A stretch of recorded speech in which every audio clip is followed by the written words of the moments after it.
Banyak sekali terobosan-terobosan dari beliau yang tentunya akan bermanfaat untuk kita ke depannya, tentunya dalam hal berkolaborasi dengan pemerintah.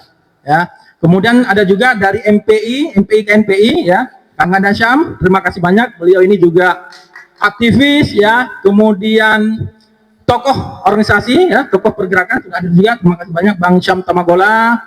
Kemudian ada juga abang kita dari praktisi hukum, Bang Fuad Abdullah. Terima kasih Bang sudah hadir, ya. Teman-teman semuanya. Oh ya, siap. Dari politikus juga dari partai PDP, Bang, ya. Terima kasih sudah hadir, Abang Da, Bang Wamen. Mohon izin melaporkan juga, Bang.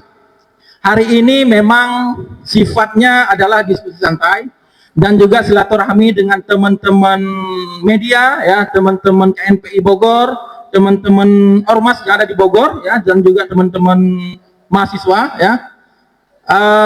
Untuk melakukan diskusi santai aja, Bang. Izin melaporkan juga, Bang Wamen. Insya Allah habis acara ini kita akan segera running untuk deklarasi Barisan Penggerak Supremasi Sipil. Insya Allah akan terselenggara di setelah Lebaran, Insya Allah, Bang. Kemudian juga dilanjut dengan kemah kebangsaan. Mudah-mudahan teman-teman media, ya, teman-teman KNPI, teman-teman ormas, teman-teman pemuda bisa ikut berpartisipasi, ya, untuk mensukseskan dua agenda besar kita setelah Ramadan nanti, setelah hari raya nanti, yaitu deklarasi Barisan Penggerak Supremasi Sipil dan juga kemah kebangsaan, insya Allah yang akan kita selenggarakan di Kabupaten Bogor juga. Itu aja yang dapat saya sampaikan. Terima kasih banyak teman-teman. Billahi taufiq wal hidayah. Assalamualaikum warahmatullahi wabarakatuh. Oke, untuk selanjutnya yaitu keynote speaker sekaligus pengarahan dan bimbingan untuk kita semua kepada Bapak Riza Patria. Waktu dan sempat saya persilakan.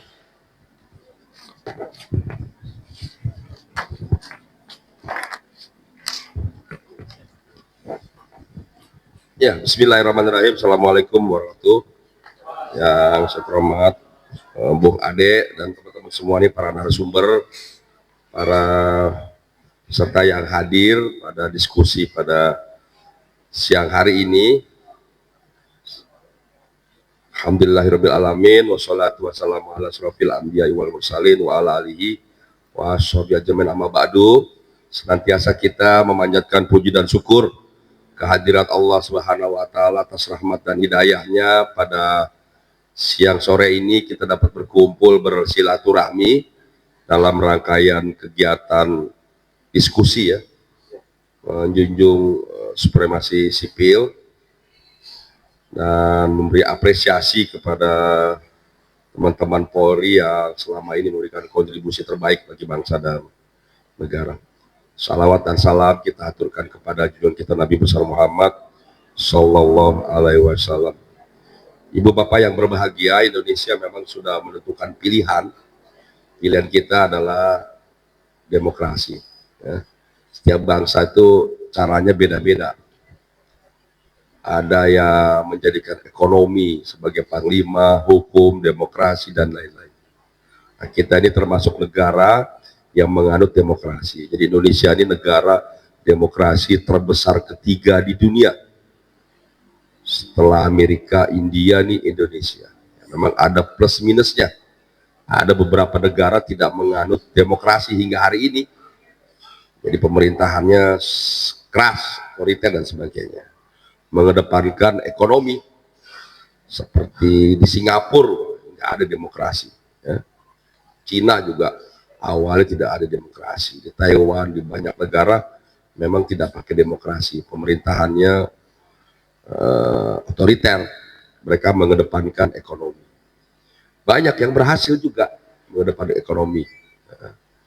Nah, melalui demokrasi memang lebih berat, ya, membangun bangsa karena harus mengakomodir semua kepentingan, harus mendengarkan semua pendapat, harus sabar, harus rela. Kalau demokrasi itu harus juga menunggu, harus memberi kesempatan. Kadang kita meyakini pendapat kita paling baik, tapi juga belum tentu bisa kita sampaikan dengan baik. Kadang kita meyakini formula gagasan kita paling baik, tapi kadang-kadang juga belum bisa diterima. Itulah demokrasi yang kita harus hormati dan kita hargai semua melalui proses yang panjang. Saluran-saluran diberi kesempatan untuk memberikan pendapat, masukan, tapi pada akhirnya harus dimusyawarahkan. Bahkan sering tidak melalui musyawarah mufakat, tapi harus melalui voting. Nah, itulah Indonesia. Jadi Indonesia ini termasuk negara demokrasi terbesar ketiga yang melaksanakan pilkada langsung, pileg langsung, dan pilpres langsung. Tidak semua negara seperti Indonesia luar biasa demokrasinya, bahkan pilkades juga langsung. Jadi kepala desa ini dipilih juga langsung. Nah, itulah contoh daripada Indonesia sebagai negara. Untuk itu punya konsekuensi. Konsekuensinya satu, biayanya jadi besar karena melibatkan seluruh elemen bangsa, seluruh institusi dilibatkan, tidak hanya KPU, Bawaslu, DKPP, tapi TNI, Polri, semua institusi terlibat aktif dalam proses pemilu, pilpres, pileg, pilkada, bahkan pilkades, pemilihan kepala desa juga demokrasi, dan membutuhkan energi yang besar, biaya yang besar, waktu juga, dan dampak polarisasi yang tidak sebentar. Pemilunya selesai, presidennya terpilih, gubernur terpilih, bupati terpilih, kepala terpilih, belum tentu masyarakatnya sudah damai. Para elit yang berkontestasi damai, rukun, bisa diskusi, bisa dialog, bisa berkoalisi, tapi masyarakat di bawah belum tentu bisa. Nah, itulah konsekuensi dari sebuah demokrasi. Itulah sebabnya kita terus mencari formula yang terbaik membangun demokrasi ke depan. Ada banyak cara pemilihannya melalui perwakilan, termasuk pilkada dan sebagainya. Inilah yang sedang dicarikan terobosan-terobosan terbaik agar tidak menimbulkan dampak negatif, biaya yang semakin besar, korban yang semakin banyak, waktu yang banyak terbuang, energi banyak terbuang, ya, dan belum tentu terpilih yang terbaik dan sebagainya. Itulah PR kita semua. Jadi penting kita menjunjung reformasi dan demokrasi, tapi yang tidak kalah penting adalah kita memastikan bahwa outcome-nya harus yang terbaik, ya. Kita harus memilih pola-pola yang terbaik. Inilah PR kita bersama. Hari ini pemerintah bersama DPR sedang mencarikan rumusan terbaik menyikapi berbagai ekses daripada pemilu yang kita laksanakan sudah bertahun-tahun ini. Ibu bapak saudara yang kami banggakan, kita sebagai sebuah bangsa ini sejak dulu bangsa yang gotong royong, bangsa yang saling bahu-membahu, saling membantu satu sama lain. Nah, untuk itu tidak ada pilihan. Kalau untuk kepentingan bangsa, semua harus mengedepankan kepentingan merah putih, kepentingan tanah air. TNI dipersiapkan untuk menjaga pertahanan, Polri dipersiapkan, dihadirkan untuk menjaga keamanan, Kamtipmas dan sebagainya. Tetapi di samping tugas pertahanan dan keamanan, ada tugas lain yang kita butuhkan keberadaan TNI dan Polri. Contoh yang sederhana, bencana Sumatera, Aceh, Sumut, dan Sumbar begitu luar biasa, butuh tenaga yang luar biasa, butuh percepatan pembangunan infrastruktur, jembatan, jalan yang rusak, kena longsor, rumah yang hancur, dan lain sebagainya, sekolah, rumah sakit, fasilitas-fasilitas yang rusak, butuh percepatan. Pemerintah punya Basarnas, punya BNPB, punya pemerintahan daerah, punya apalagi semua elemen-elemen, ada PU dan sebagainya. Tapi juga kita butuh TNI, butuh Polri yang memiliki personil yang jumlahnya banyak, yang dilatih, yang siap. Nah, kita lihat di lapangan, ternyata keberadaan TNI Polri sangat membantu. Coba bayangkan kalau tidak ada TNI Polri, bagaimana masyarakat? Kita harapkan sementara masyarakatnya menjadi korban, sementara masyarakatnya kena musibah, kena bencana, itulah dibutuhkan personil-personil yang tangguh, yang handal, yang terlatih seperti TNI dan Polri. Ya, bukan hanya ngurusin sampah, ngurusin banjir, ngurusin longsor, tapi bangun jalan, bangun jembatan, bangun rumah sementara, dan sebagainya. Itulah sebabnya Bapak Presiden memberi perhatian yang luar biasa, berkali-kali datang ke Aceh, ke Sumut, ke Sumbar. Hampir semua menteri datang turun, semua bantuan. Kenapa tidak bencana nasional? Itu kita pertimbangkan, kita mampu mengatasinya, kita bisa. Buktinya dalam waktu singkat, kita telah melakukan banyak sekali pemulihan-pemulihan. Rumah sakit bisa beroperasi lagi, listrik jalan lagi, internet jalan lagi, jembatan sudah dibangun kembali, jalan, sekolah anak sudah bisa sekolah, dan sebagainya. Semua, satu persatu semua diatasi dengan baik, secepat-cepatnya. Kalau kita memberi ruang bagi asing itu tidak ada makan siang yang gratis. Coba lihat tsunami yang sudah 2004, sudah berapa tahun? 21 tahun tsunami. Ketika ada kasus narkoba, warga Australia minta dibebaskan. Dengan alasan kan dulu kita bantu. Nah, itu saya bilang ya. Jadi nggak ada bantuan-bantuan asing itu yang free, nggak ada. Selalu ada saja kepentingan-kepentingan lain. Itulah pemerintah sangat berhati-hati, ya. Bukan tidak ingin minta perlu bantuan, tentu perlu dukungan semua pihak. Tapi kita harus bisa memilah-milah mana yang kita butuhkan, mana yang belum, mana yang tidak. Sejauh kita mampu, kita tunjukkan kita bangsa yang kuat, bangsa yang kokoh, bangsa yang besar, bangsa yang tangguh, bisa mengatasi berbagai masalah, termasuk bencana yang ada. Nah, saya kira itu. Kemudian yang ketiga, tadi saya sampaikan, jadi TNI Polri itu termasuk Polri banyak berbuat.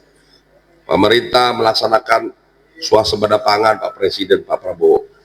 Polri ikut membangun, tanam jagung di mana-mana, ya kan? Membangun sekolah, membangun juga jembatan, jalan, ya. UMKM, koperasi juga terlibat, bahkan bangun dapur juga ikut, ya. Dapur MBG. Jadi yang namanya Polri tidak hanya tugas keamanan, tapi tugas-tugas lainnya juga dikerjakan. Begitu juga TNI, nanam padi dan sebagainya, ya. Bantu masyarakat, ya. Ada TNI Manunggal desa dan sebagainya.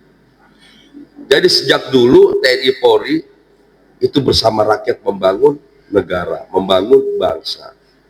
Itulah sebabnya kita mengapresiasi TNI Polri yang selama ini terlibat aktif membangun negara, cinta tanah air, memiliki nasionalisme yang tinggi, wawasan kebangsaan, kepedulian yang luar biasa, dengan semangat gotong royongnya, semangat persatuan dan kesatuan. TNI Polri selalu bersatu. Polri di mana-mana, tidak hanya tugas Kamtipmas keamanan, tapi terlibat aktif urusan lainnya di luar urusan keamanan. Tadi tanam jagung, bikin jembatan, jalan, menyediakan air, semua, listrik di mana-mana, Polri maupun TNI. Nah, untuk itu kita sebagai masyarakat sipil sangat mengapresiasi pemerintah Pak Prabowo yang bisa mempersatukan semua institusi, semua komunitas, semua entitas yang ada di Republik ini untuk bersatu-satu membangun bangsa. Semua partai diminta terlibat aktif untuk membangun bangsa secara bersama-sama. Jadi saya kira itu dari saya tidak bisa panjang lebar nih, karena ada rapat lagi nih, kalau bukan Ade yang ngundang nih, dan teman-teman saya nggak datang nih, karena saya lagi rapat sama Pak Menko. Saya izin dulu ke sini ya. Prinsipnya saya sangat mendukung, mengapresiasi teman-teman para pemuda, para aktivis, ormas, OKP untuk selalu aktif bersama media. Kita menyuarakan kepentingan bangsa, kepentingan negara, kepentingan pemerintah untuk kepentingan rakyat Indonesia seluruhnya. Jangan ada lagi dikotomi ya antara pemerintah dengan rakyat. Justru pemerintah adalah bagian dari rakyat. Pemerintah tugasnya membantu rakyat. Gotong royong. Apalagi Bapak Prabowo ya. Kalau Bapak Prabowo selalu ingin 3T. Apa itu 3T? T yang pertama selalu terbaik. Beliau ini selalu ingin memberikan yang terbaik bagi bangsa negara, ya, bagi rakyat. Apa aja yang dibikin ingin yang terbaik. Ternyata tidak cukup terbaik bagi Bapak Presiden. Beliau juga selalu ingin yang terbanyak. Artinya apa? Ingin semua kebagian. Tidak ingin ada rakyat Indonesia yang kelaparan, yang menderita, yang miskin, yang semua. Dibangunlah program makan gizi gratis bagi 82,9 juta semua anak-anak, ibu hamil, balita, supaya mendapat asupan gizi yang cukup, yang baik, yang sehat. Perlu membangun sumber daya manusia. Lebih dari 78 negara di dunia melakukan hal yang sama. Penting membangun sumber daya manusia. Nah, tidak hanya infrastruktur, jalan, jembatan, bangunan, waduk, tapi juga SDM, sumber daya manusia. Itulah yang menjadi fokus dari Bapak Presiden. Udah ingin yang terbaik, beliau ingin terbanyak. Sekolah gratis, sekolah rakyat dibangun, sekolah unggulan, koperasi desa kelurahan, 80.000 lebih koperasi desa dibangun. Supaya ekonomi desa bangkit. Sesuai dengan pasal 33 Undang-Undang Dasar 1945. Jadi itu yang menjadi perhatian fokus. Kita membangun swasembada pangan. Alhamdulillah kita sebagai negara yang swasembada pangan. Tidak impor lagi. Tahun 2025 tidak impor beras lagi. Ya. Secara bertahap semua nanti supaya kita bisa berdiri di atas kaki sendiri. Bapak Presiden menyampaikan ketika COVID kemarin 2020, 2021 semua negara dunia memastikan kehidupan yang layak bagi warganya, di antara sektor pangan. Jadi kalau ada kejadian seperti COVID, berapapun kita punya uang mau beli impor, belum tentu bisa. Kenapa? Karena negara lain juga menjaga stok pangan bagi bangsanya masing-masing. Apalagi kondisi perang. Itulah sebabnya beliau, Bapak Prabowo, memastikan harus segera, tidak ada pilihan, Indonesia harus swasembada pangan, kedaulatan pangan. Kita tidak boleh bergantung dari bangsa lain. Kalau COVID aja kita susah mendapatkan bantuan dari negara lain, apalagi perang. Untuk itu kita harus berdiri sendiri, harus bisa memenuhi semua kebutuhan sendiri, termasuk sektor pangan.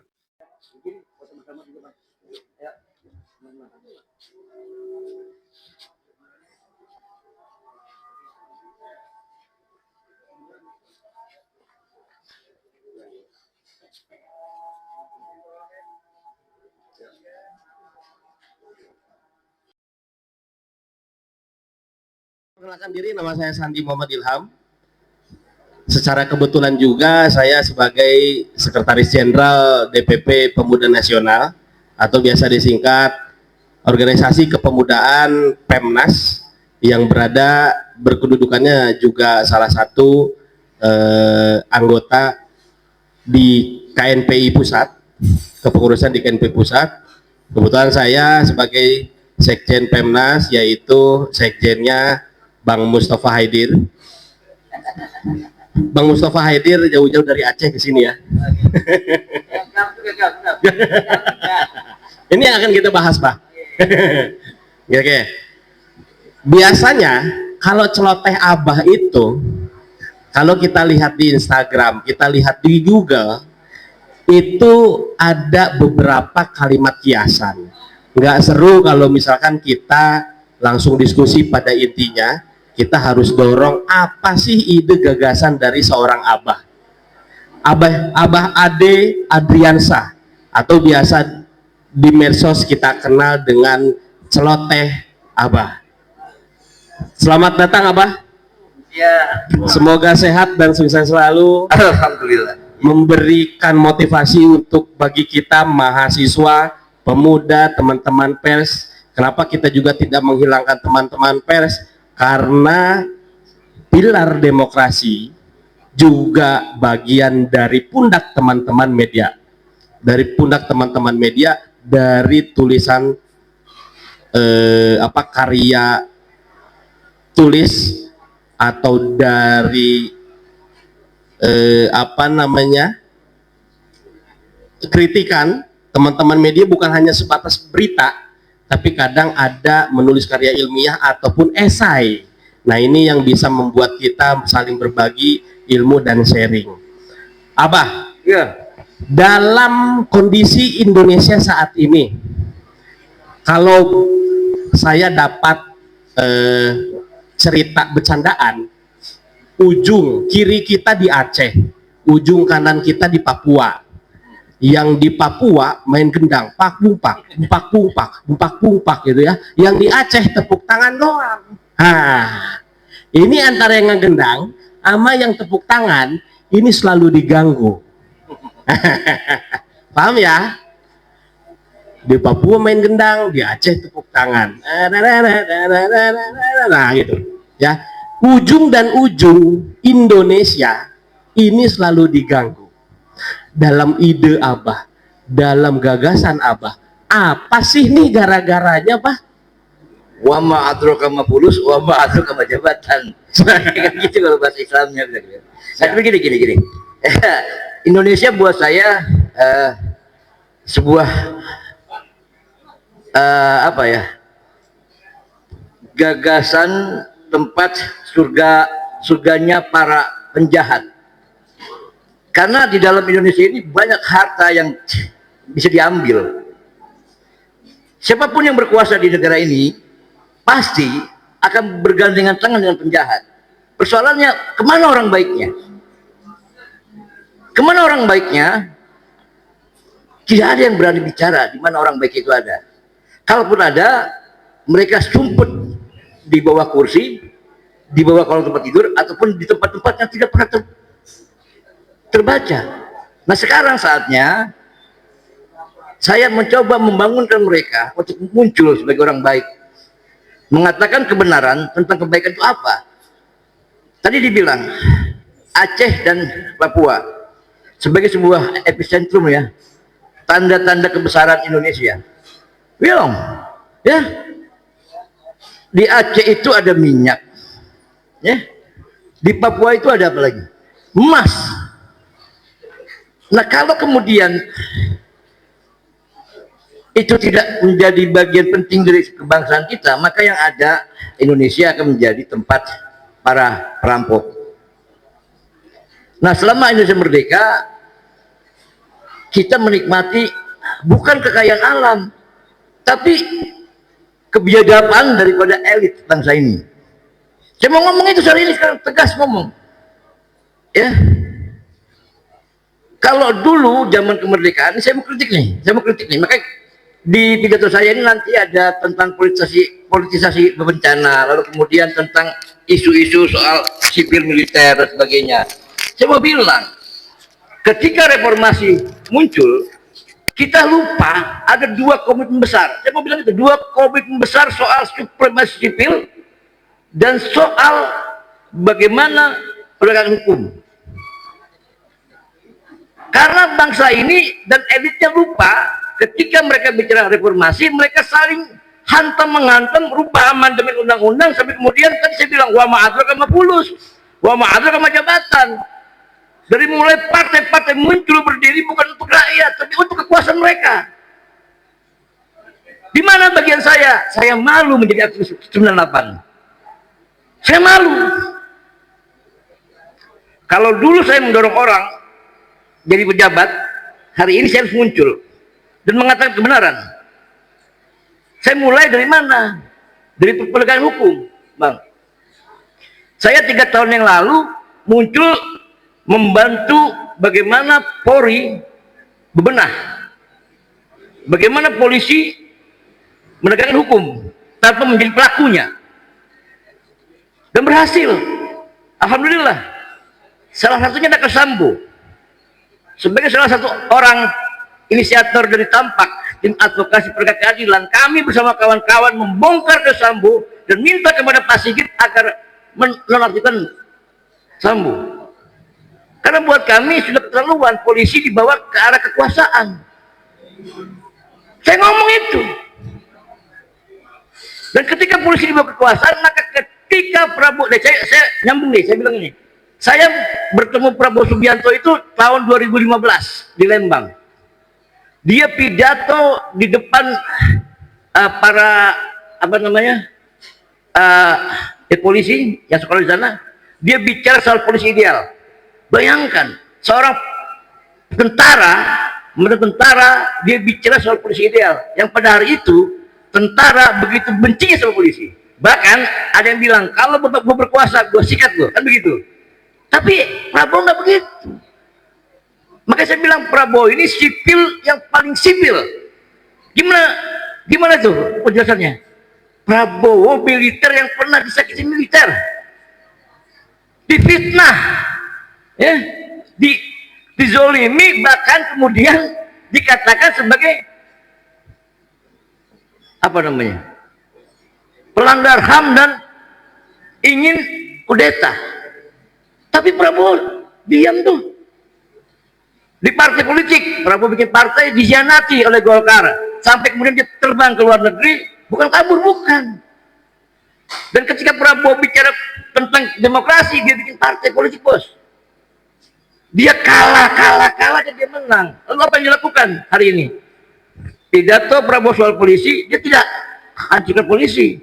Dia bikin Perpres 139, mengembalikan lagi posisi polisi ke dalam kedudukannya. Tadi Arja bilang apa?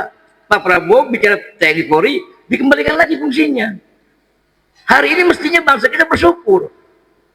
Prabowo melihat Indonesia dengan sangat gamblang. Dia tahu apa yang terjadi. Nah, masalahnya sekarang ini, saya sedikit agak miris ketika sebelum tahun baru Prabowo memberikan 3 pernyataan berturut-turut soal bencana yang deforestasi, kedua soal isu militerisme, ketiga soal demokrasi. Nah, tidak ada respon baik dari semua pihak, termasuk kepolisiannya. Termasuk kepolisiannya, saya bilang. Saya berdiskusi dengan Pak Listio Sigit Prabowo sebelum malam tahun baru. Langsung saya berdiskusi. Pak, polisi sudah bagus hari ini. Sudah kembali kepada tatanannya. Bapak sudah bagus mengembalikan pada loyalitas pada negara, bukan kekuasaan. Tapi Pak, ini presiden sudah teriak. Karena kita butuh stabilitas. Kita butuh Kamtipmas. Bencana alam terjadi, ngoceh di mana-mana tuh. Ya, artis, orang politik, segala macam, bukan membantu, tapi bikin kisruh semuanya. Dan Prabowo bicara itu. 3 kali dia bicara itu tidak direspon. Lalu kemudian dia bicara soal isu militerisme, nggak direspon. Saya sebagai warga negara yang baik, maaf, baper sipil nggak dibiayai Prabowo, tidak ada sipil. Ini spontan saya bilang sama Mustafa, bikin acara, kita harus merespon itu. Bahkan Arija bilang, Arija itu saya paksa datang.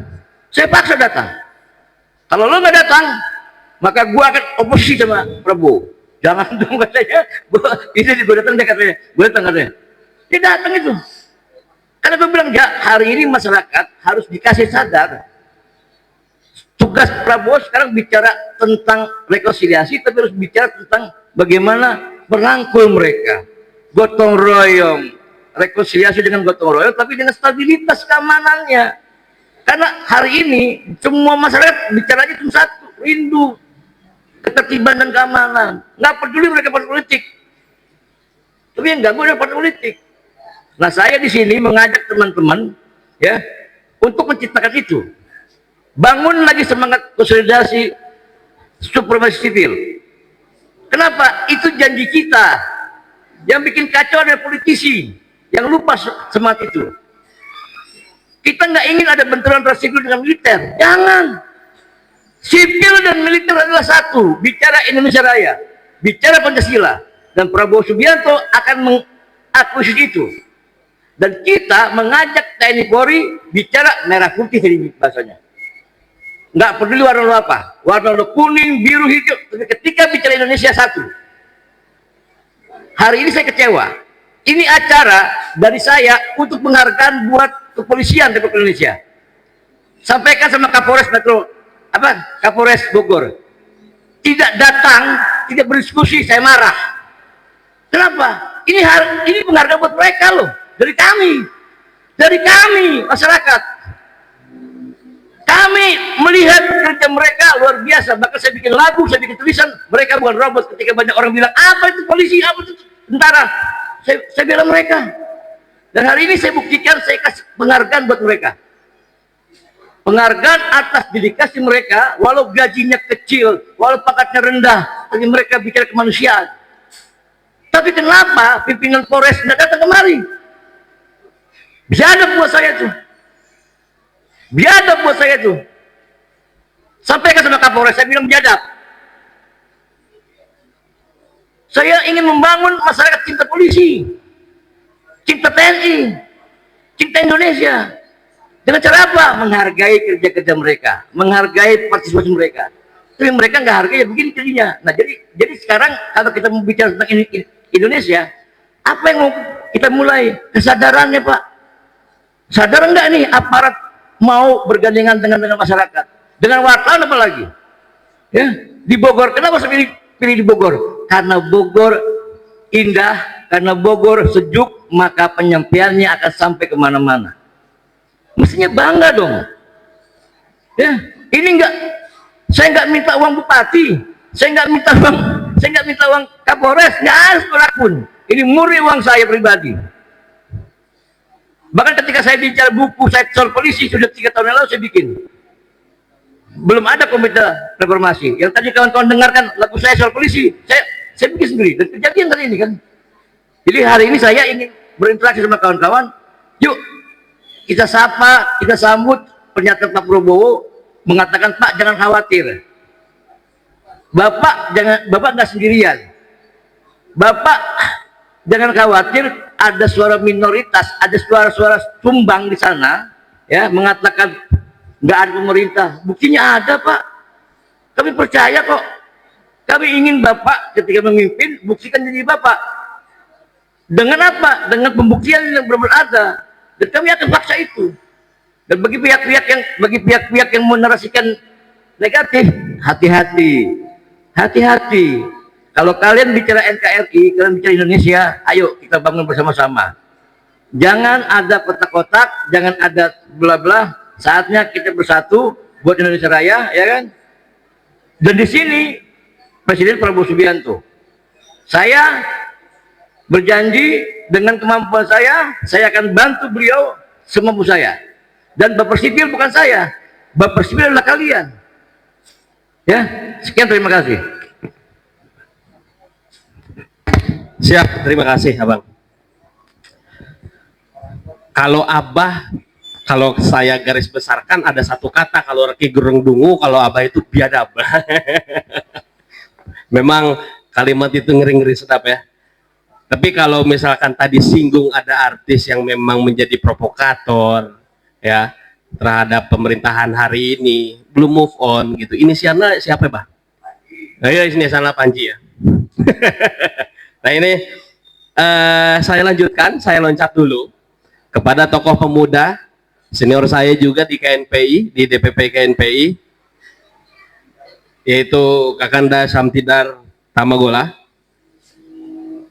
Kalau kita lihat produk sekarang ini kan banyak undang-undang yang dihapus, ada undang-undang yang ditambahkan atau bahkan dirubah. Aturan hukumnya seakan-akan tidak jelas. Padahal semangat reformasi pada saat itu di 98 itu gagal atau berhasil. Ya, kita dengarkan ide dan gagasan atau juga celotehan dari Kakanda Samtidan. Baik, Assalamualaikum warahmatullahi wabarakatuh.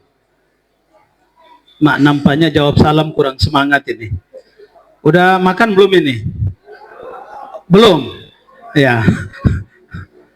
Kita ulang ya. Assalamualaikum warahmatullahi wabarakatuh.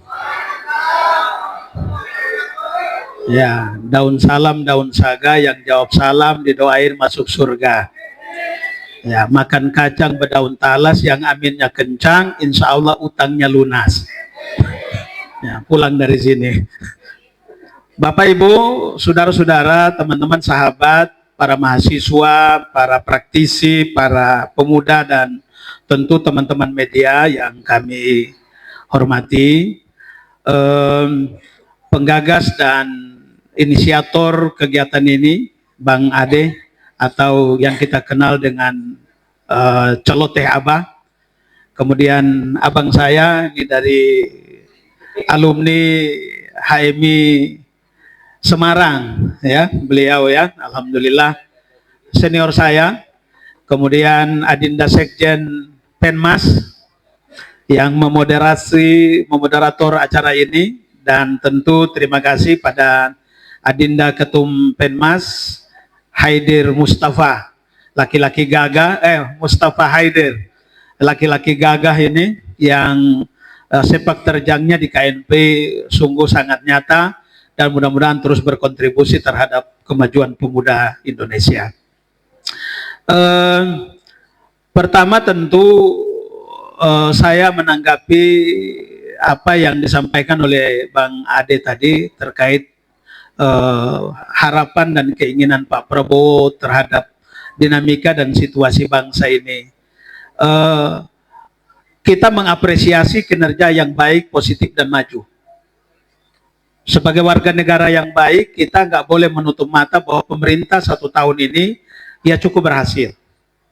Ya, program utama yang tadi disampaikan oleh Pak Wakil Menteri terkait soal MBG, udah serapannya sudah begitu amat sangat luar biasa dan telah dinikmati oleh juga sekian banyak anak-anak kita, pelajar, dan tentu orang-orang yang tidak mampu. Kemudian dari segi supremasi hukum, ya, bagaimana kita memastikan bahwa hukum itu panglima yang tertinggi, agar semua kita tunduk, taat, patuh pada hukum, siapapun dia, ya, baik itu pemimpin, rakyat, dan atau aparat, semua harus patuh pada aturan main yang berlaku. Kemudian tentu juga berkait soal supremasi sipil, kita harus memastikan betul bahwa rakyat punya kendali atau masyarakat sipil itu diberi kewenangan mutlak, ya, untuk mengatur, ya. Alhamdulillah hari ini presiden, ya, anggota dewan, dan tentu juga kita sebagai bagian dari sosial kontrol. Ya, kalau kemudian presiden mengeluh terkait soal ada orang-orang yang di luar sana, dia terus mengkritisi, terus menyampaikan kritik-kritik terhadap pemerintah, menurut saya selagi dia tidak merongrong kekuasaan, berusaha untuk mendirikan bangsa lagi di dalam bangsa, itu menurut saya sah-sah saja. Jadi kalau kemudian Panji dia melakukan kegiatan mensrea, kemudian mengkritisi keluarga dinasti, mengkritik kebijakan pemerintah, nggak ada masalah. Saya pikir itu bagian dari social control. Termasuk kita hadir hari ini silaturahmi dan diskusi publik, itu dalam rangka itu. Dalam rangka sosial kontrol, bahwa Anda punya kemerdekaan yang kemerdekaanmu dibatasi oleh kemerdekaan orang lain. Gitu. Siapapun dia, Anda punya kewenangan untuk melakukan ini, tapi kewenanganmu juga dibatasi oleh kewenangan orang lain. Kita boleh malam misalnya berkendaraan di sini nih, semau-mau kita, tapi ingat bahwa pengguna jalan ini bukan Anda saja. Gitu maksudnya. Ya. Kalau satu waktu tiba-tiba Anda ditabrak orang, Anda mati, Anda masuk rumah sakit, salah siapa? Kan salah Anda yang ingin merdekanya melampaui batas kewenangan dan kewajaran Anda. Gitu. Pertanyaan Adinda moderator tadi terkait soal sekarang ini kok banyak sekali ada upaya untuk merubah undang-undang dan sebagainya. Apa undang-undang yang sebelumnya tidak pas atau undang-undang dulu itu jauh lebih pas daripada sekarang. Makanya kenapa Undang-Undang Dasar 45 sampai sekarang tetap dipertahankan, karena itu komitmen bernegara kita yang paling ideal. Gitu. Hampir semua kita ini mengacu kepada Undang-Undang Dasar 45. Nanti bicara hukum abang saya, karena beliau praktisi hukum.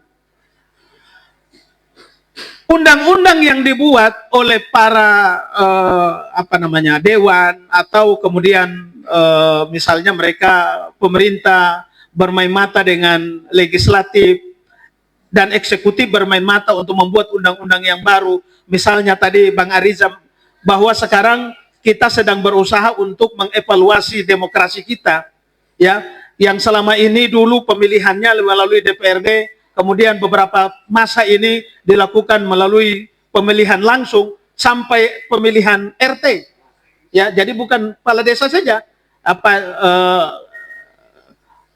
tapi juga RT RW dipilih oleh masyarakat secara langsung, gitu. Saya menyoroti begini, memang ini ada siasa yang ya terlepas dari keinginan baik pemerintah dalam rangka efisiensi, tapi juga menurut saya tidak pas kalau kemudian formulanya mau dikembalikan pemilihan itu kepada DPRD. Kos politik itu menurut saya tidak mahal. Yang mahal itu adalah memaksakan kehendak untuk menang. Kenapa? Negara mesti bertanggung jawab untuk pemimpin yang dipilih itu benar-benar representasi dari mereka. Makanya kenapa di beberapa tempat itu kota kosong mengalahkan calon-calon yang partai hampir semua berkoalisi dan kota kosong mengalahkan mereka, itu karena memang masyarakat tidak menghendaki calon itu. Yang hari ini kemudian ada sebagian orang berusaha ya dengan gagasan koalisi permanen, ya kan? Ada koalisi permanen itu untuk kemudian mendorong agar pemilihan kepala daerah baik bupati maupun gubernur itu melalui DPRD, ini langkah mundur menurut saya. Kenapa langkah mundur? Karena kita sudah jauh sebenarnya. Pemilihan langsung inilah udahlah, itu benar-benar merepresentasi keinginan dan harapan publik. Bahwa kemudian masyarakat di antara sesamanya masih, kalau tadi kata Bang Arija, kadang-kadang pemimpinnya sudah koalisi, sudah duduk ngopi-ngopi bareng, sementara pendukungnya belum move on. Yang bikin pendukungnya tidak move on itu adalah mereka, para elit-elitnya. Gitu. Jadi bukan rakyatnya, rakyat ini hanya dimanfaatkan oleh kepentingan elitnya. Begitu dia kalah, maka dia memaksakan bahwa dia mesti menang. Gitu. Maka usul saya begini, udahlah, yang bikin pemilu itu mahal itu bukan pemilihan umumnya, bukan pemilihan kepala daerahnya, bukan pemilihan gubernur atau bupatinya. Yang bikin pemilihan itu kosnya jadi mahal karena Anda melakukan manipulasi dan manipolitik. Sehingga kosnya jadi mahal. Gitu. Karena Anda memaksakan untuk menang, maka Anda mengeluarkan biaya besar. Kalau Anda kalah, ya stres lah. Kenapa? Anda maksa menang. Sementara pemilihan langsung itu, kalaupun seandainya saya tidak mendukung manipolitik itu, ini kan upaya untuk mengkanalisasi manipolitik itu yang tadinya ke rakyat dipindah ke DPRD. Kan sama aja sebenarnya. Dia akan dua kali bayar. Dia bayar ke partai politik, dan kemudian yang kedua dia bayar kepada calon-calon yang kemarin menang pemilu, ya kan? Kemudian sekarang sudah duduk DPRD, ganti uang menang kemarin, uang kampanye itu. Jadi sebenarnya itu, menurut saya pemilihan langsung itu ternyata masih jauh lebih ideal. Kenapa? 100.000 yang didapat oleh rakyat itu masih ada gunanya untuk beli beras, masih ada gunanya untuk bayar listrik, masih ada gunanya untuk ini dan itu. Tapi kalau kemudian pemilihan itu dipindah ke DPRD, maka Masya Allah, biaya miliar ratusan juta yang dikeluarkan oleh calon kepada anggota dewan itu nggak ada manfaatnya untuk rakyat. Apa manfaatnya coba? Nggak ada manfaatnya. Yang kita cuma tahu duduk, tidur, tiba-tiba sidang pending, kita bangun subuh, calonnya udah ada. Atau pemimpinnya sudah ada, atau gubernur atau bupatinya sudah ada. Rakyat tidak dilibatkan lagi. Gitu. Jadi menurut hemat saya, ketika ada keinginan untuk merubah undang-undang pemilihan, misalnya kemarin langsung mau dirubah menjadi undang-undang pemilihannya didorong ke DPRD, perlu ya kita rakyat ini kan perlu juga bersuara, ya, karena hak demokrasi kita ini diambil oleh segelintir orang. Tapi kalau kemudian ternyata kita sudah bersuara, kita sudah menyampaikan aspirasi kita, ternyata toh keputusan mereka ini lebih banyak. Sebab kalau dihitung-hitung sekarang nih, ya mereka bilang koalisi permanen itu sudah menang. Sudah menang. Gerindra, Golkar, kemudian Partai Amanat Nasional, PKB, Demokrat udah mulai merapat juga. Gara-gara SBY diisukan ijazah palsu. SBY kemarin kan diisukan bermain ijazah palsu. Akhirnya Udah SBY dan pasukannya sekarang juga sudah mulai mendukung untuk didorong undang-undangnya pemilihannya didorong ke DPRD. Jadi ini langkah mundur menurut saya. Tapi sudahlah, kita tetap tidak boleh mundur, ya. Kita tetap harus bersuara, menyampaikan aspirasi kita bahwa pemilihan langsung itu ideal, gitu. Pemilihan langsung itu ideal. Satu. Yang kedua, kita yang terkait soal supremasi hukum, supremasi sipil, saya tetap ingin mengapresiasi kalau Bang Ade tadi mengkritisi Kapolres tidak hadir di tempat ini, surat undangannya nyampe atau tidak. Itu harus dipastikan. Jangan sampai undangannya tidak nyampe, kita marah-marah di sini, ternyata disampaikan informasi sana, undangannya tidak nyampe. Tapi memang idealnya memang harus nyampe. Apa namanya, Kapolres harus nyampe ke sini. Kenapa? Karena yang hadir wamen. Gitu, sebagai apresiasi pemimpin daerah terhadap wamen yang datang ke sini. Beliau ini pejabat tinggi loh, pejabat tinggi negara, datang ke tempat ini, ke wilayah Bogor ini pejabat negara. Ya, ternyata camat saja tidak ada. Ya, ya. Nah, gitu ya. Bupati atau yang diutus ke Sebangpol atau apa juga nggak datang, ya kan? Jadi ini kritik lah, gitu. Nah, tapi memang hal-hal semacam ini harus sering terus kita komunikasikan dengan pemerintah daerah. Jangan sampai kita bikin acara ini yang datang tokoh nasional, pejabat negara, tapi mungkin informasinya tidak sampai. Kita juga nggak bisa menyalahkan langsung, ya. Maka sebagai penutup dari saya tetap ingin memberi apresiasi kepada Kapolri, ya, bahwa selama ini beliau membantu Presiden sudah cukup all out, ya. Ya, beliau terlibat langsung dalam bagaimana MBG, ya, bahkan MBG yang merupakan bagian dari kerja kepolisian yang di Pejaten itu dianggap terbaik, bahkan mendapatkan penghargaan dari Amerika karena dianggap melakukan pengelolaan MBG-nya cukup baik. Kemudian Polri maupun TNI juga terlibat langsung, ya, kita melihat langsung seperti kejadian-kejadian di Aceh, Sumatera Barat, Sumatera Utara, itu langsung. Kita rakyat sipil nih, kalau lihat banjir kayak begitu, paling kuat untuk bantu korban itu sejam 2 jam. Serius. Apalagi berhadapan dengan mobil kendaraan yang di dalamnya ada mayit. Udahlah, kita nggak mampu.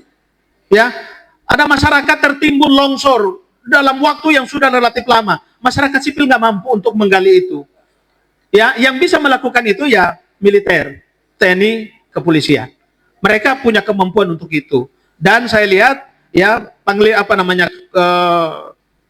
Kapolri kita ini, ya, kenapa dipertahankan begitu lamanya? Ya, tentu pasti ada parameter-parameter ukuran keberhasilannya. Sehingga kemudian sampai hari ini dipertahankan oleh Pak Presiden, lebih karena memang dia mungkin mampu melakukan konsolidasi, koordinasi, melakukan reformasi, dan lain sebagainya, ya kan? Ya, nyawanya 9, ya. Walaupun tentu juga kita nggak boleh menutup mata terhadap sikap polisi yang menindas, ya, dulu waktu demonstrasi, ya kan, ada yang terlindas oleh alat berat itu kan. Nah, itu memang tidak boleh. Kejadian semacam itu tidak boleh berulang lagi karena memang semua orang punya hak yang sama untuk menyampaikan pendapatnya. Jangan gara-gara tidak mampu untuk mengendalikan situasi, akhirnya rakyat, masyarakat atau Gojek itu dilindas oleh alat berat. Tentu ini sangat miris kita melihatnya. Mudah-mudahan Polri atau TNI ke depan tidak mengulang kejadian ini, dan insya Allah kita semuanya berharap masyarakat kita aman, damai, dan terus mendukung pemerintahan yang sudah 1 tahun ini. Mudah-mudahan pemerintahan ini berakhir husnul khotimah. Amin ya robbal alamin. Terima kasih. Assalamualaikum warahmatullahi wabarakatuh. Terima kasih Kakanda Samtidar. Saya kalau kayak 24 SKS gitu ya. Jadi isinya tuh daging mencerahkan kembali. Jadi lebih sering-sering diskusi, teman-teman mahasiswa, teman-teman pemuda itu justru lebih apa? Kalau komputer tuh apa namanya? Refresh, ya. Refresh gitu. Mengulang kembali isi-isi yang pernah kita dapat, akhirnya nutrisi suplemen itu menjadi apa? Nilai lebih atau ilmu yang lebih dalam pikiran kita. Kalau Abah tadi apresiasi terhadap Polri, apresiasi terhadap Pak Presiden tentang kebijakan, kemudian aturan hukum yang saat ini dijalani, kemudian Kakanda Samtidar pun sama ya. Ada kebijakan-kebijakan presiden yang memang didukung, tapi juga ada, menurut saya ada pengecualian terhadap pemilihan langsung yang dibatalkan, yang disampaikan oleh Pak Presiden itu melalui DPRD kayaknya kurang pas, atau mungkin timingnya kurang pas ya. Bencananya lagi di mana-mana, musibahnya lagi di mana-mana, gosip isunya sudah langsung berita pemilihan, kayaknya timingnya kurang pas. Kayaknya di situ ya. Kalau misalkan cocok logi ya, sesuai isi, mungkin bisa jadi ini menjadi gorengan-gorengan yang barangnya bisa diambil ya. Kita akan ke narasumber yang ketiga, yaitu Abang Dafuad Abdullah. Kebetulan beliau juga senior saya di HMI. Beliau praktisi hukum, sangat kebetulan beliau juga politisi dari PDIP. Kalau tadi Pak Wamen ada ya, saya pasti benturkan beliau dan beliau nih. Sayangnya Pak Wamen langsung berangkat rakor, belum koalisi. Abah ini cerdas ya, menggabungkan antara Pak Wamen dengan Bang Fuad. Nah, biar olah-olah kita makin mantap, kita langsung ke Bang Fuad Abdullah, silakan. Terima kasih Mas moderator. Saya akan sampaikan Bismillahirrahmanirrahim. Assalamualaikum warahmatullahi wabarakatuh. Saya akan sampaikan apa yang akan tanggapi dari apa yang disampaikan moderator terakhir ya. Saya tidak memungkiri bahwa saya adalah memang kader PDI Perjuangan ya. Ya, mengapa kader? Karena saya sudah pernah ikut pendidikan kader Pratama, selain itu pernah menjadi kepala Badan Bantuan Hukumnya di Jakarta ya. Saya kira itu satu fakta ya, satu fakta yang secara kuantitatif itu berat penelitian ilmiahnya itu nggak bisa dibantah ya. Profesor pun nggak bisa membantah data kuantitatif. Yang bisa dibantah adalah kualitatifnya, analisisnya atau kesimpulan-kesimpulan yang itu berbasis kepada analisa gitu. Tapi faktanya nggak bisa dibantah gitu Mas. Jadi gitu. Termasuk kemudian ketika kita berbicara lebih jauh ya, mengenai apalagi dicampurkan dengan masalah aspek politik, terakhir tadi yang disampaikan adalah timing mewacanakan kembali, melempar bola kembali terkait dengan sekali lagi wacana pemilihan kepala daerah secara langsung. Ini belum dirinci ya, apakah kepala daerahnya adalah berkaitan dengan tingkat gubernur atau tingkat otonominya di tingkat kabupaten atau kota. Kalau kemudian berbasis kepada otonomi, tentu Jakarta walaupun gubernur masuk kepada pemilihan langsung misalkan, atau kemudian semuanya akan dibuat sistem perwakilan, yaitu juga bagian dari yang nanti akan dirinci. Nah, menyangkut timing, bisa jadi tadi disampaikan oleh Mas Temagola ya, jadi bahwa bisa jadi timingnya yang tidak tepat. Tapi menurut saya bisa jadi inilah timing yang paling tepat ketika semuanya sibuk begitu, karena itu tergantung sudut pandangnya juga Mas. Kalau Mas Temagola kemudian sebagai seorang politisi, inilah secara waktu yang paling tepat secara timing begitu, dalam rangka agar tidak semuanya dalam bahasa Cak Nun tidak ditawur oleh masyarakat begitu. Itu juga bagian dari strategi ya, karena segala sesuatu pasti sudah dipertimbangkan menyangkut masalah, apalagi menyangkut masalah politik, dan itu juga berbias kepada aspek-aspek hukumnya. Kalau tidak salah pada akhir masa kekuasaan SBY memerintah itu sudah ditetapkan satu undang-undang yang kembali kepada pemilihan kepala daerah lewat DPRD. Kemudian karena reaksinya luar biasa, kemudian Pak SBY selaku presiden menerbitkan Perpu, yang kemudian Perpu itu kemudian digunakanlah sampai sekarang terkait dengan perubahan undang-undang tersebut begitu. Nah, menyangkut hal yang berkaitan dengan supremasi sipil, politisasi bencana dan lain sebagainya, ya saya kira kalau kemudian bencana dijadikan sebagai politisasi, saya kira juga sangat tidak baik ya, sangat mungkin bahasa lebih ekstrim, tidak bermoral ya. Namun bukan berarti kemudian terhadap pelaksanaan penanganan itu tidak bisa dikritik. Saya kira ada satu ruangan khusus yang kemudian memang jika terjadi hal-hal tertentu memang mungkin ada kelalaian dalam proses penanganan, saya kira juga perlu dilakukan kritik yang tentu yang baiklah kepada pemerintah begitu.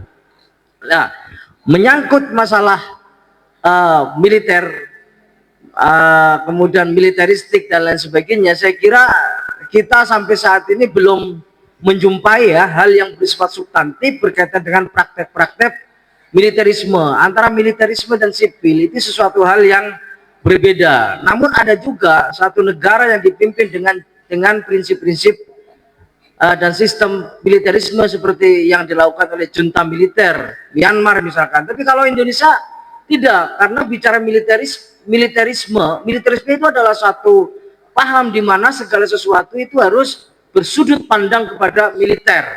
Kalau Indonesia sudah jelas aturan-aturan ketatanegaraan, aturan-aturan yang menyangkut hak-hak sipil, di mana di situ sipil mempunyai kekuasaan penuh untuk mengkontrol, itu sudah jelas begitu. Jadi tidak tepat kemudian adanya Indonesia adalah menganut paham militerisme terkait dengan seolah-olah atau bahkan mungkin ada ya praktek-praktek terjadinya militer aktif yang kemudian menduduki jabatan-jabatan pemerintah atau jabatan-jabatan sipil, ya kita kembalikan kepada aspek hukumnya. Kalau memang kemudian terjadi praktek itu dan itu jelas melanggar, saya kira jelas itu harus dilakukan kritik kepada atau pengingatan kepada pemerintah. Termasuk kemarin terjadi sengketa ya antara undang-undang kepolisian dengan praktek-praktek penempatan jenderal-jenderal yang senior ya, yang aktif ya. Itu kemudian ada celah kalau tidak salah di pasal 30 berapa itu, yang di situ ada ambigu. Namun sebenarnya tidak dibenarkan ambiguitas itu digunakan untuk masuk ya, sehingga sekarang pun terjadinya beberapa hal yang berkaitan dengan penempatan ini sampai sekarang masih menjadi kontroversial. Kemudian dengan alasan ya masih bahkan Kapolri itu memberikan satu atau menerbitkan ya peraturannya masih menduduki untuk peluang 17 yang masih memungkinkan untuk diduduki oleh polisi aktif, dengan didasarkan para pengamat juga mendukung ya, tim Horenya juga mendukung bahwa Mahkamah Konstitusi tidak melarang ya, kan tidak harus begitu gitu kan. Artinya dari apa yang disampaikan berdasarkan putusan Mahkamah Konstitusi itu sudah jelas. Saya kira seperti itu. Hal-hal yang lain saya kira bahwa Indonesia menyangkut beberapa hal yang saya kira sudah cukup baik ya, sudah cukup baik dan jauh lebih baik daripada pemerintahan sebelumnya menurut saya berkaitan dengan kepemimpinan Pak Prabowo. Ada kekurangan itu pasti ya, ada kekurangan itu pasti ada, tapi saya kira sudah jauh sekali ya, sudah jauh sekali berkaitan dengan penegakan hukum, bagaimana yang selama ini yang seolah-olah itu kebal hukum sekarang sudah bisa ada yang satu dua, kalau belum semua itu memang belum semuanya, artinya belum bisa memuaskan semua pihak, tapi kita harus mendukung bahwa ke depan semoga hal ini akan semakin baik dalam penegakan hukum yang terutama berkaitan dengan praktek-praktek yang merugikan negara, khususnya dalam hal ini adalah menyangkut masalah tambang, menyangkut masalah energi, menyangkut masalah hutan dan lain sebagainya, yang itu menyelisihi dari pasal 33 yang seringkali sekarang kita dengar dari penguasa pemerintah atau presiden sebelumnya itu jarang sekali, atau bahkan kita belum pernah ya mendengarkan mereka setidaknya mewacanakan bahwa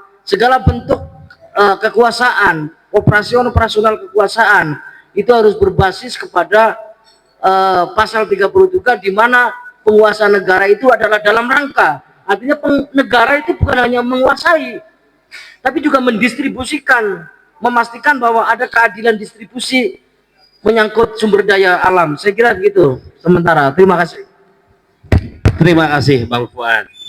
Nah, ini kacamatanya kacamata dari pengamat hukum 50%, praktisi hukum 50%, dan politisinya 50%. Oke. Tanya jawab ya, boleh tuh. Karena kita ada 3 narasumber, kita buka 3 pertanyaan saja, karena jam 4:20, kemungkinan satu pertanyaan pun ada beberapa menit. Ada mic wireless nggak? Mic wireless nggak ada. Oke, ada 1, kemudian 1 lagi, 2, 3 yang belakang. Oke, cukup. Terima kasih.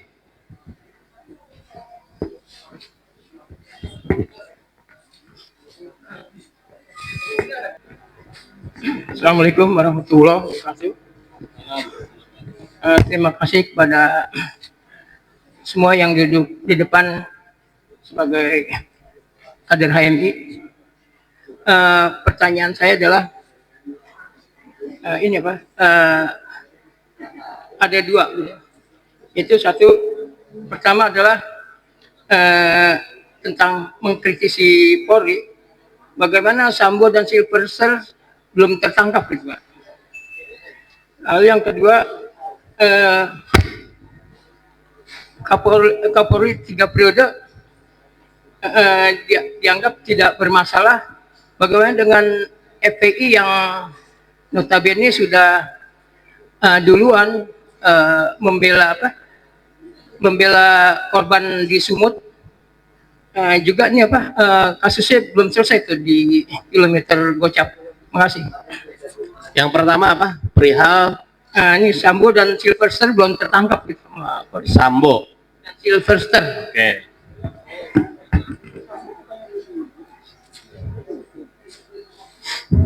Sambo ada di Cibinong, Pak. Silversternya belum? Abah. Saya ngeri Pak, ngeker. Siap. Yang kedua adalah terkait penyelesaian kasus kilometer 51 ya, 52, 50 ya, KM 50 Pak. Monggo Pak, Abah yang lebih dekat pastinya ada kisi-kisi lah.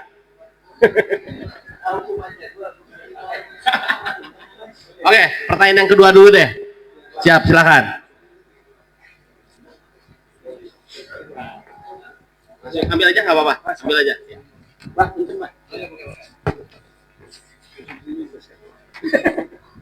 Baik, bismillahirrahmanirrahim. Assalamualaikum warahmatullahi wabarakatuh. Yang kami hormati, di sini ada sebutannya Abah Celoteh yang mana sudah tidak asing didengar.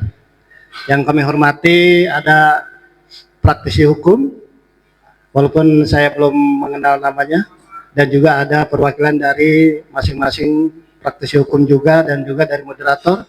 Yang kami hormati teman-teman insan media pers yang hadir mengundang dalam acara diskusi publik, juga teman-teman mahasiswa, juga selaku dari panitia yang mana dari undangan Baper Sipil, yaitu Barisan Penggerak Supremasi Hukum dalam diskusi publik.